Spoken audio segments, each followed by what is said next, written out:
প্রিয় দর্শক, সবাইকে শুভেচ্ছা সহ আমন্ত্রণ জানাচ্ছি আমাদের নিয়মিত আয়োজন খেলার জগৎ অনুষ্ঠানে। আমি মিশু চৌধুরী আপনাদের সাথেই আছি। আমাদের আজকের পর্বটি সাজানো হয়েছে দেশি এবং বিদেশি খেলার খবর দিয়ে। সামাজিক বিভিন্ন সমস্যা নিরসনে আওয়াজ উঠিয়ে ও ফুটবল প্রেমের কারণে বেশ জনপ্রিয় হবিগঞ্জ ৪ আসনের সংসদ সদস্য ব্যারিস্টার সৈয়দ সাইদুল হক সুমন। ফুটবলের প্রতি তার যে ভালোবাসার কথা সেটি সবারই জানা। চুনারুঘাট উপজেলার খেলোয়াড় নিয়ে ব্যারিস্টার সুমন ফুটবল একাডেমির কার্যক্রম চলতে আছে আগে থেকেই। ফুটবলের প্রসারের জন্য এবার তার নির্বাচনী এলাকা মাধবপুর উপজেলাকেও এতে সম্পৃক্ত করা হয়েছে।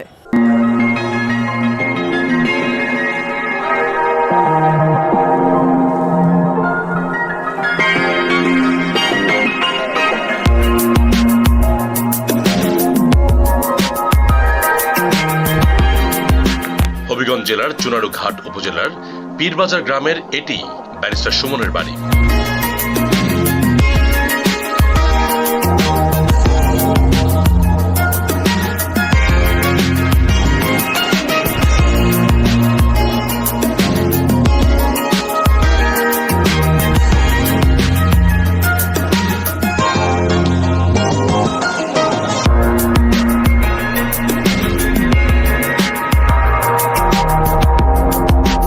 বাড়িতে ঢুকেই মনে হবে এটি একটি ফুটবল ক্লাব।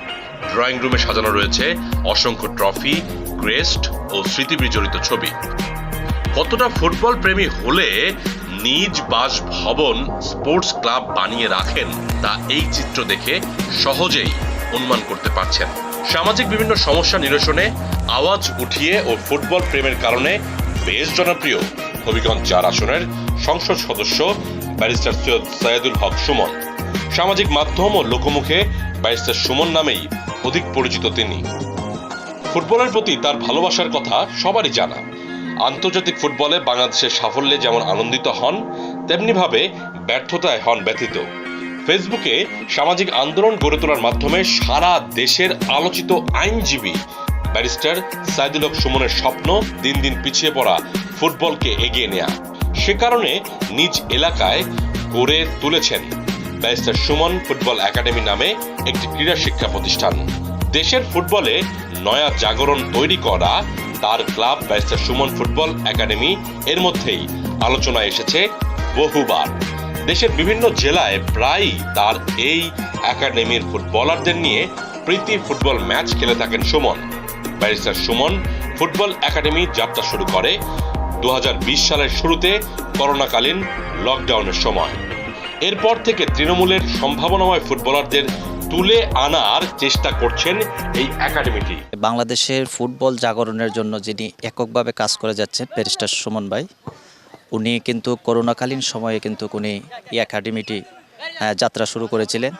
প্রায় ধীরে ধীরে 4 বছরের মাথায় এখান থেকে এটি হচ্ছে ব্যারিস্টার সুমন ফুটবল একাডেমির হোম গ্রাউন্ড। এখান থেকেই বাংলাদেশের বিভিন্ন ক্লাবে এবং আন্ডার-19 ন্যাশনাল এবং 18 বি লিগ থেকে ধরে অনেক জায়গায় আমাদের এই একাডেমি থেকে ছেলেরা উত্তীর্ণ হয়েছে এবং আমরা একদম মুপাসল থেকে আমরা 12-13 বছরের ছেলেগুলারে এনে আমরা এখানে প্রশিক্ষণের মাধ্যমে আমরা তাদেরকে তৈরি করি। এখানে প্লেয়ার সংগ্রহ করেন কিভাবে এবং তাদেরকে আসলে কোন ধরনের সাপোর্ট আপনারা দেন? আসলে সাপোর্ট বলতে আমি মনে করি যেটা আমাদের প্রতিষ্ঠাতা যিনি ব্যারিস্টার সুমন ভাই, মানে বাবা যেভাবে তার ছেলেরে সব দিকে ব্যাকআপ দেয়, সেম উনি একটা খেলোয়াড়কে সেইভাবে উনি সাপোর্ট করেন এবং ওর যাবতীয় যা কিছু আছে উনি বহন করেন। আমরা সেইভাবেই আমাদের একাডেমির ছেলেগুলারে আমরা মোটিভেশন করি। বর্তমানে 3টি গ্রুপে একাডেমির খেলোয়াড়ের সংখ্যা দিন দিন বাড়ছে। প্রতিদিন সকাল ও বিকেলে চুনারঘাট ডিসিপি মাঠে প্রশিক্ষণ দেওয়া হয় তাদের। এর মধ্যে প্রতিদিন সকালে সূর্য ওঠার সঙ্গে সঙ্গে ফুটবলাররা প্রশিক্ষণে নামেন। তাদের প্রশিক্ষণ দেওয়ার জন্য রয়েছেন একজন কোচ ও একজন সহকারী কোচ। এসব সম্ভাবনাময় ফুটবলারদের উপযুক্ত করে গড়ে তোলার জন্য মাঝে মধ্যে ঢাকা থেকে জাতীয় পর্যায়ের কোচদের এনেও প্রশিক্ষণ করানো হয়। এদেশের আপামর মেহনতি মানুষ ফুটবল পছন্দ করে। তো এই ফুটবলকে জাগরণের জন্য আমাদের এই ব্যারিস্টার সুমন এমপি স্যার, উনি আমাদের নেতা, লিডার। তা উনি যে উদ্যোগ নিয়েছেন প্রথম থেকে, এই উদ্যোগকে আমি আসলে সাধুবাদ জানাই। কারণ বাংলাদেশের ফুটবল এবং ফুটবল ফেডারেশন আমাদের বাংলাদেশ ফুটবল ফেডারেশন ফুটবলকে আদমজি জুটবিল বানায় দিছে। তা সেখান থেকে যে মিস্টার সুমন ভাই আমাদের এমপি সাহেব যে ফুটবলকে ত্বরান্বিত করার জন্য এই যে গ্রামগঞ্জে যাচ্ছে, সাধারণ মানুষের কাছে, মাস পিপলের কাছে যাচ্ছে, এটা কিন্তু একটা খুব বড় জিনিস। কারণ কি, উনি কিন্তু ফুটবলকে জাগরণ তৈরি করতে চাচ্ছে। নিজের একাডেমির ফুটবলারদের যেমন অনেক দূর এগিয়ে নেওয়ার স্বপ্ন ব্যারিস্টার সুমনের, তেমনিভাবে এই একাডেমিতে প্রশিক্ষণ নেওয়া তৃণমূলের ফুটবলাররাও স্বপ্ন দেখেন একদিন জাতীয় দলের হয়ে বিশ্ব জয়ের। আমরা সবাই খুশি আমরা এরকম একটা সুযোগ পাওয়াতে, যেমনি ভালো কিছু করতে পারি। সুমন ভাইকে অসংখ্য ধন্যবাদ জানাই, মানে আমরা যেন আরও অনেক দূর এগিয়ে নিয়ে যেতে পারি একাডেমিটাকে। আমাদের কোচ মানে প্রতি মাসেই একজন আসছেন, এখানে আজকে আসছেন আমাদের আব্দুর রাজ্জাক স্যার, উনি অনেক ভালো কোচ। আরও আছেন রাকিবউদ্দিন স্বপন, তারপরে আমাদের জেনুইন কোচ আছেন আজিজুর রহমান আজিজ স্যার, তারপরে আমাদের আরও অনেক কোচ আছে, তারা মাঝে মাঝে আসেন এক সপ্তাহের জন্য, এক মাসের জন্য ক্যাম্পিং। আমরা খুব ভালো সুবিধা পাইতেছি, আসলে এরকম সুবিধা কেউ পায় না, আমরা সুমন ভাইয়ের মাধ্যমে পেতেছি। আসলে সুমন ভাইকে অসংখ্য ধন্যবাদ জানাই এরকম একটা সুযোগ করা দেওয়ার জন্য। আমরা ব্যারিস্টার একাডেমির মূল লক্ষ্য হলো তৃণমূল থেকে ফুটবলকে বাছাই করে আমাদের সাথে বা বাংলাদেশের বিভিন্ন জায়গায় ফুটবলারকে উৎসাহ করা বা পাঠানো। বাংলাদেশের দেখা যাচ্ছে second division, third division, first division বা জুনিয়র লেভেলের অনেকগুলো ম্যাচ বা ক্লাব আছে। আমাদের এটাই লক্ষ্য, তাদেরকে পাঠানো আর ভালো প্রশিক্ষণ দেওয়া। আর আমরা ফুটবলকে অনেক ভালোবাসি। এই একাডেমির সাফল্য ঈর্ষণীয়। এই একাডেমির খেলোয়াড়েরা জায়গা করে নিয়েছেন বিকেএসপি সহ দেশের নামিদামি ক্লাবগুলোতে, ভারতেও খেলে এসেছেন ম্যাচ। ব্যারিস্টার সুমন ভাই উনি আসলে উনি এবং উনার একাডেমি অর্জনের জন্য উনি কাজ করতেছেন সারা দেশের ফুটবলটারে জাগানোর জন্য। তো সেই আলোকে আমরা প্রায় 169টি ম্যাচ আমরা খেলেছি এবং বাংলাদেশের প্রত্যেকটা ডিস্ট্রিক্টে গিয়ে আমরা ফুটবলটারে জাগানোর চেষ্টা করেছি এবং আশাবাদী আমরা যে অনেকটাই ফুটবল জেগেছে এবং আগের চেয়ে অনেকটা খেলাধুলার মান বেড়েছে এবং খেলাধুলা প্রত্যেকটা মাঠেই খেলাধুলা এখন আপাতত চলতেছে। দেশে জনপ্রিয় খেলা ফুটবলের প্রসারে মাধবপুর ব্যারিস্টার সুমন ফুটবল একাডেমির যাত্রা শুরু করেছে। হবিগঞ্জ 4 আসনের সংসদ সদস্য ব্যারিস্টার সাইদুল হক সুমনের উদ্যোগ ও নেতৃত্বে পরিচালিত হচ্ছে এই একাডেমি। ফুটবল একাডেমির যাত্রা শুরু উপলক্ষে দিনব্যাপী মাধবপুর উপজেলার প্রতিভাবান তরুণ ফুটবলারদের বাছাই করা হয়েছে। এতে করে গ্রাম ও মফস্বলের অবহেলিত ফুটবলাররা পেশাগতভাবে ফুটবলে ক্যারিয়ার গড়ার সুযোগ পাচ্ছেন। মাধবপুর নিয়ে কিন্তু 11টা ইউনিয়ন একটা পৌরসভা নিয়ে কিন্তু গঠিত। এখান থেকে কিন্তু পুরা ইউনিয়ন থেকে কিন্তু আপনার প্লেয়ারগুলো বাছাই করা হয়েছে 2 দিন আগে। প্লেয়ার বাছাই করে কিন্তু প্রায় 30 জন না 35 জনের মতো প্লেয়ার নেওয়া হয়েছে। এখান থেকে কিন্তু ওনারা প্র্যাকটিস করাইবেন বলেছেন। ঢাকার থেকে কোচ আসবেন এবং ওনার যে নিজস্ব যে রয়েছেন ক্লাব রয়েছেন, ওই ক্লাব থেকে কিন্তু কোচরা এসে কিন্তু এখানে প্র্যাকটিস করাইবেন আর কি মাঠের মধ্যে। বিশেষত চুনারুঘাট উপজেলার খেলোয়াড় নিয়ে ব্যারিস্টার সুমন ফুটবল একাডেমির কার্যক্রম চলত। ফুটবলের প্রসারের জন্য এবার তার নির্বাচনী এলাকা মাধবপুর উপজেলাকেও এতে সম্পৃক্ত করা হয়েছে। জমকালো আয়োজনের মধ্য দিয়ে অনুষ্ঠিত হয়েছে জাতীয় সাভাতে চ্যাম্পিয়নশিপের 4র্থ আসর। এবারের জাতীয় সাভাতে চ্যাম্পিয়নশিপের 4র্থ আসনে সিনিয়র গ্রুপে চ্যাম্পিয়ন হয়েছে বাংলাদেশ আনসার ও ভিডিবি, আর runner up Barishal city corporation.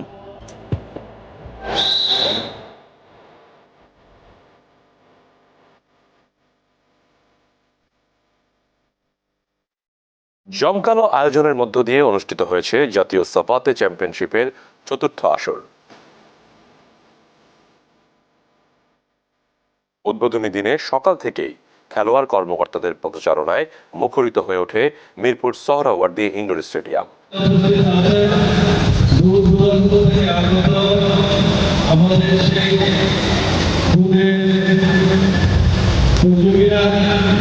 যারা অত্যন্ত কষ্ট স্বীকার করে জনগণের মধ্য থেকেও এই খেলা অংশগ্রহণ করার জন্য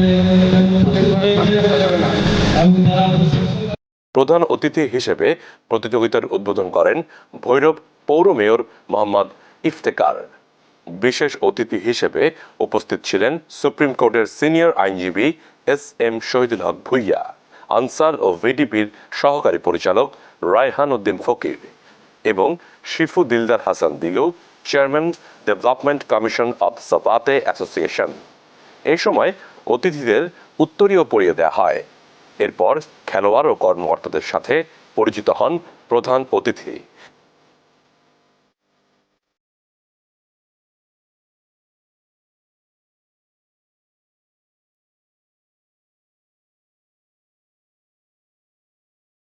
এবারের আয়োজনে মুগ্ধ হয়ে প্রধান অতিথি বলেন, সবার জন্যই খেলাধুলা প্রয়োজন। সারা বাংলাদেশে যদি এটা ছড়িয়ে দেওয়া যায় তাহলে অবশ্যই ভালো প্লেয়ার আসবে, এবং ছেলেমেয়েরা যদি খেলাধুলায় উৎসাহিত না হয়, আমাদের দেশের যে অবস্থা ধারণ করতেছে, মানুষ এই মাদকাসক্তের দিকে ধাবিত হচ্ছে, সমাজের এইটার থেকে দূর করার জন্য ছেলেদেরকে ক্রিয়ামতী করে তুলতে হবে এবং ক্রিয়া বা সাংস্কৃতিক অঙ্গনে ওদেরকে অংশগ্রহণ করাতে হবে, না হলে আমাদের সমাজ ধ্বংস হয়ে যাবে। রাজশাহী শিক্ষা বোর্ড, কুমিল্লা সিটি কর্পোরেশন ও বাংলাদেশ আনসার সহ 26টি দল এ আসরে অংশগ্রহণ করছে। আমাদের এই চ্যাম্পিয়নশিপে বাংলাদেশ আনসার প্রতিবারে নিয়ে অংশগ্রহণ করছেন, এবং সেই সঙ্গে রাজশাহী শিক্ষা বোর্ড, রাজশাহী জেলা, রাজশাহী বিভাগ এবং চট্টগ্রাম জেলা ক্রীড়া সংস্থা, কুমিল্লা সিটি কর্পোরেশন এবং সিলেট প্রযুক্তি বিশ্ববিদ্যালয় সহ মিলে প্রায় আমাদের 22টি দল অংশগ্রহণ করছে এই চ্যাম্পিয়নশিপে, এবং টোটাল প্রায় 260 বা 300-এর কাছাকাছি আমাদের কর্মকর্তা নিয়ে প্রায় 300-এর কাছাকাছি আমাদের কর্মকর্তা খেলায় অংশগ্রহণ করছে এখানে। আচ্ছা, মানে আমাদের দেশে সাবাতে কত বছর ধরে চলছে? 2019 সালে আমি সাবাতেটা বাংলাদেশে আমার মাধ্যমে আসে, এবং তখন কোভিডের জন্য আমরা একটু পিছিয়ে পড়ি, এবং তারপর থেকে আমরা 2021 সাল থেকে আমরা চ্যাম্পিয়নশিপ করছি। এই নিয়ে আমাদের 4র্থ জাতীয় সাবাতে চ্যাম্পিয়নশিপ চলছে এটা। আর এর মধ্যে আমরা ফ্রান্স থেকে কিন্তু আমরা 3বার ইন্টারন্যাশনাল যে আপনার এলিট প্যানেলের কোচ আছে তাকে বাংলাদেশে নিয়েছেন, আপনারা জানেন, এবং তার মাধ্যমে আমরা এখানে একটা ট্রেনিং করে আমরা একটা ন্যাশনাল টিম গঠন করেছি। এবং 2022 সালে কিন্তু আমরা এশিয়ান চ্যাম্পিয়নশিপ, যেটা 3rd এশিয়ান চ্যাম্পিয়নশিপ বাংলাদেশে আয়োজন করেছিলাম। ইরান চ্যাম্পিয়ন হয়েছিল, বাংলাদেশ রানার্স আপ হয়েছিল। তো আমরা এই অল্প সময়ের মধ্যে কিন্তু আমরা অনেকগুলো গেম করে ফেলেছি, এবং তার মধ্যে আবার আরেকটি ফার্স্ট ইউথ চ্যাম্পিয়নশিপ করেছি। এই বছর আমরা ইউথ চ্যাম্পিয়নশিপ করব, একটা চিন্তাভাবনা আমাদের আছে। আর আমাদের এই এশিয়ান চ্যাম্পিয়নশিপে আমরা 5th এশিয়ান চ্যাম্পিয়নশিপ ইন্দোনেশিয়া আমরা টিম নিয়ে যাওয়ার জুনে চেষ্টা করছি। এবারের সাবাতে প্রতিযোগিতায় আনসারের খেলোয়াড়েরা অংশগ্রহণ করেছে। তাদের নিবিড় অনুশীলনের ফলে সব খেলাতে ভালো রেজাল্ট করেন তারা। এই খেলাতেও ভালো ফলাফলের প্রত্যাশা করছেন আনসার ও ভিডিপির সহকারী পরিচালক রায়হান উদ্দিন ফকির। সাবাতে একটি নতুন খেলা, আমরা সাবাতে খেলা এর আগেও খেলেছি, এবার আমরা খেলছি। আপনি জানেন আমরা প্রায় যে ইভেন্টগুলিতে খেলে থাকি ম্যাক্সিমাম টিমে আমরা চ্যাম্পিয়ন হওয়ার গৌরব অর্জন করে থাকি। সাবাতে যেহেতু নতুন খেলা, এখানে আমাদের একটা শক্তিশালী টিম রয়েছে, যেহেতু টিমটা একাডেমিতে নিবিড় অনুশীলন করছে দীর্ঘদিন যাবৎ, আমাদের বিশ্বাস ইনশাআল্লাহ সাবাতে টিমে আমরা চ্যাম্পিয়ন হব। 2019 সালে বাংলাদেশে সাবাতে খেলার প্রচলন শুরু হয়েছে। এই 5 বছরের পথ চলায় সাবাতে খেলার প্রতি তরুণ তরুণীদের আগ্রহ বেশ বেড়েছে। আমাদের এবার আয়োজনটা অনেক সুন্দর হচ্ছে, সুস্থভাবে আয়োজনটা করা হচ্ছে। আলহামদুলিল্লাহ, 4র্থ সাবাতে ফ্রেঞ্চ বক্সিং চ্যাম্পিয়নশিপ 2024-এর আয়োজন খুবই ভালো হয়েছে, এবং আমাদের ডেভেলপমেন্ট কমিশনের চেয়ারম্যান শিবুদ্দিল্লাহ হাসান দিলু এবং জেনারেল সেক্রেটারি আসরার আহমেদ রিমন এবং আমাদের যে সভাপতি মেহেদি হাসান ম্যাক্সার, বাংলাদেশ আনসারের পরিচালক এবং বাংলাদেশ সাবাতে অ্যাসোসিয়েশনের সভাপতি, তাদের তত্ত্বাবধানে এবার খুব সুন্দরভাবে আমাদের সাবাতে 2024-এর 4র্থ সাবাতে চ্যাম্পিয়নশিপটি খুব জাঁকজমকপূর্ণভাবে আয়োজিত হচ্ছে। আয়োজনটা খুবই ভালো। এবার আমার প্রথম অংশগ্রহণ এই সাবাতে গেমে, দেখি ভালো রেজাল্ট করতে পারি কিনা আমি। এই খেলাটা হচ্ছে আমাদের আত্মরক্ষার কাজে সাহায্য করে অনেক, এবং এটার পাশাপাশি আমাদের ফিটনেস ঠিক থাকে, এবং মানে একটা খেলার মধ্যে আমরা একাধিক গুণ পাচ্ছি এই খেলাটার মধ্যে। আর এই খেলাটার আন্তর্জাতিক ডিমান্ড অনেক বেশি, আর আশা করি বাংলাদেশের মধ্যেও এই ডিমান্ডটা আস্তে আস্তে চলে আসবে। অভিভাবকেরা এই খেলার প্রতি অনেক আগ্রহী হয়ে উঠেছেন। সন্তানদের সাবাতে খেলা শেখার জন্য অনুপ্রেরণা যোগাচ্ছেন। তারা মনে করছেন এই সাবাতে খেলার কারণে সন্তানদের মানসিক ও শারীরিক বিকাশ ঘটছে। প্রথমত আমার সন্তান এই খেলার প্রতি খুবই আকর্ষণ, ওই খুব ভালোবাসে খেলাকে, আর ওর নিজের একটা ফিটনেস দরকার, তার উপরে আবার মানে এইটাকে ওর পেশা করতে চাচ্ছে, এটা হলো মূল বিষয়। ওই নিজের পুরা ইয়াটাই এই খেলার ভিতরে দিয়ে দিছে, তো ওই চায় যে এইটা নিয়ে একটা ভালো একটা ক্যারিয়ার গড়ে উঠুক, সেই জন্য এটার ভিতরে আছে। আর নিজেরও একটা দেখে শারীরিক বিকাশের বিষয় আছে, সেই জন্য আর কি এটার ভিতরেই আছে। এই মার্শাল আর্টের প্রতি আমার খুবই একটা আস্থা। সে কাজে কর্মে যেরকম তার একটা মনোযোগ চলে এসছে, প্লাস এটা তো মারামারি ব্যাপার কিছু না, এটা একটা আত্মবিশ্বাস। তো এইখানে যে গেমস হচ্ছে সে নিজের থেকে ন্যাশনাল গেম, এটা একটা অনেক বড় একটা ইভেন্ট।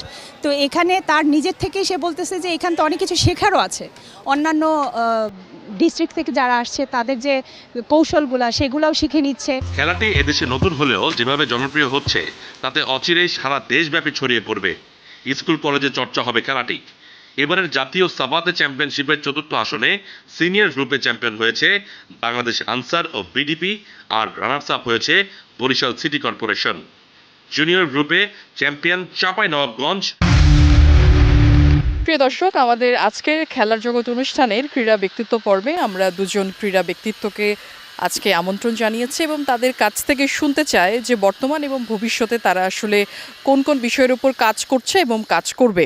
আমি প্রথমেই পরিচয় করিয়ে দিই। আমার ডান দিকে আছেন মোহাম্মদ দিন ইসলাম, সাধারণ সম্পাদক বাংলাদেশ টার্গেট বল অ্যাসোসিয়েশন, এবং ঠিক তার পাশেই আছেন BM Shahiduzzaman, senior vice president Bangladesh target ball association. আপনাদের দুজনকেই স্বাগত জানাচ্ছি। প্রথমেই আপনার কাছে যে বিষয়টি একটু শুনতে চাইব, টার্গেট বল যেহেতু হচ্ছে, এই মুহূর্তে আসলে টার্গেট বলের কি কি কার্যক্রম চলছে? ধন্যবাদ এটিএন বাংলাকে। আমরা নতুন বছরেই প্রথমেই আমরা একটা কোচিং কোর্স করি এই বছরে প্রথম, এবং আমাদের নেপালের উদ্দেশ্যে আমরা 4-5টা স্কুলকে নিয়ে আমরা স্কুলগুলিতে প্রশিক্ষণ দিতেছি, এবং আমরা জুলাই মাসে 8 তারিখে আমরা নেপাল আমরা সিনিয়র জুনিয়র টিম নিয়ে যাব। আমাদের কার্যক্রম আপনারা জানেন, আপনাদের মাধ্যমে আজকে 4 বছর যাবতেই আমরা এই খেলাধুলা টার্গেট বল সারা বাংলাদেশে কোচিং, রেফারিং এবং জেলাগুলোতে যে আপনার স্কুল লিগ, তারপরে ফেডারেশন কাপ এবং ক্লাব কাপ, প্রতি মাসে এক এক জেলাতে গিয়ে আমরা খেলাগুলি পরিচালনা করতেছি। আপনার কাছে শুনতে চাই যে আন্তর্জাতিক পর্যায়ে আসলে কি কি কার্যক্রম আছে, কি করতে চান, কি কি হয়েছে এবং সামনে আসলে কি কি হবে? ধন্যবাদ এটিএন বাংলাকে। আসলে টার্গেট বলের হাঁটি হাঁটি পা করে আমরা বিদেশের মাটিতে টার্গেট বল সিরিজ জয় করেছি। বাংলাদেশেও যে খেলাগুলো হয়েছে ওখানেও আমরা চ্যাম্পিয়ন হয়েছি। এখন প্রথমবারের মতন নেপালের কাঠমান্ডুতে south Asian target ball championship অনুষ্ঠিত হবে। ওখানে আমরা সিনিয়র এবং জুনিয়র, সিনিয়র হচ্ছে ফার্স্ট সাউথ এশিয়ান চ্যাম্পিয়নশিপ, আর জুনিয়র 3rd অ্যাসিভার্স কাপ। ওখানে আন্ডার 19 ছেলেমেয়েরা খেলবে, আর সিনিয়র তো সিনিয়রই, মানে বয়সের কোনো সীমাবদ্ধতা নাই।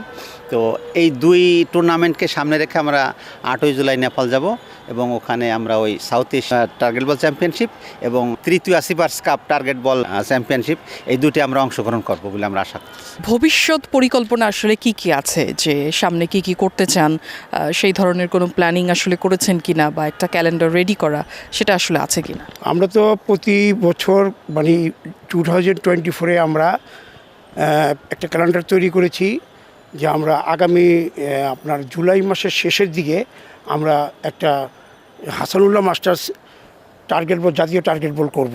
আমরা জানেন বিগত আপনার মন্ত্রী মহোদয় থাকা অবস্থায় আমরা 3বার হাসানুল্লাহ মাস্টার টার্গেট বল, জাতীয় টার্গেট বল করেছি। আমরা সেখানে প্রতিশ্রুতি দিয়েছিলাম যে আমরা প্রতি বছরই এটা করব। সেই ক্ষেত্রে আমরা যেহেতু নেপাল যাচ্ছি, নেপাল থেকে এসেই আমরা 40টা, গতবার আমরা 30টা নিয়ে করেছিলাম, আশা করি এবার 40টা ডিস্ট্রিক্ট নিয়ে আমরা হাসানুল্লাহ মাস্টার জাতীয় টার্গেট বল ঢাকার মাটিতে আমরা 4 দিন বাবদ এই খেলাটি পরিচালনার জন্য আমরা চেষ্টা করব আর কি।